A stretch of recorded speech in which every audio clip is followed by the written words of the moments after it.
Hi అండి, అందరికీ నమస్కారం అండి. ఫ్రెండ్స్, మనకి ఇప్పుడిప్పుడే మరొక బ్రేకింగ్ న్యూస్ అప్డేట్ అయితే రావడం జరిగిందండి. అది కూడా సామాన్యులకు మరో భారం, భారీగా పెరగనున్న వీటి ధరలంటూ ఇప్పుడే మనకు ఒక లేటెస్ట్ అప్డేట్ అయితే రావడం జరిగిందండి.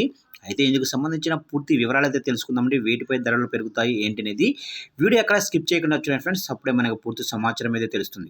ఇక లేట్ చేయకుండా వివరాల్లోకి వెళ్ళిపోదాం. ఇక్కడైతే చూడండి ఫ్రెండ్స్, మనకు వచ్చిన అప్డేట్ ప్రకారంగా ఇక ప్రస్తుతం బంగాళాదుంపలు, ఉల్లిపాయల ధరలు వేగంగా పెరుగుతున్నాయి. కూరగాయల ధరలు పెరిగిన వెంటనే తినుబండారాల ధరలు కూడా పెరగటం ప్రారంభించాయి.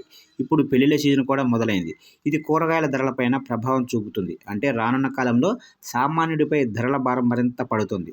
ఇక 2023-24 సంవత్సరానికి ఉద్యానవన పంటల ఉత్పత్తి తగ్గుతుందని కేంద్ర వ్యవసాయ మంత్రిత్వ శాఖ అంచనా వేయటం కూరగాయల ధరలు పెరగడానికి ఒక కారణం. 2023-24లో ఉల్లి ఉత్పత్తి 254,73,000 టన్నులు కాగా, గత ఏడాది 302,08,000 టన్నులు. ఈ ఏడాది మహారాష్ట్ర, కర్ణాటక, ఆంధ్రప్రదేశ్, రాజస్థాన్లో ఉత్పత్తి తగ్గే అవకాశం ఉంది. ఈ రాష్ట్రాలలో వరుసగా 34.31 లక్షల టన్నులు, 9.95 లక్షల టన్నులు, 3.54 లక్షల టన్నులు, 3.12 లక్షల టన్నులు ఉత్పత్తి చేయవచ్చని నివేదిక పేర్కొంది.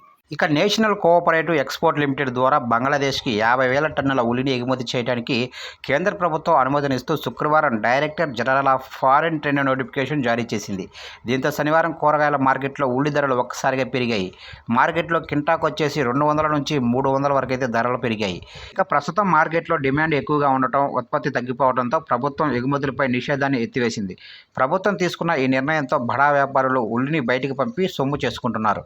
వారం రోజుల్లో 10 నుంచి 15 రూపాయలు ఉన్న బంగాళాదుంప 20 నుంచి 30 మధ్య వరకు చేరిందని ఓ నివేదిక పేర్కొంది. ఇక ఉల్లి పరిస్థితి కూడా అలాగే ఉంది. ఉల్లి ధర 15 నుంచి 20, 20 నుంచి 30, 30 నుంచి 35కి పెరిగింది.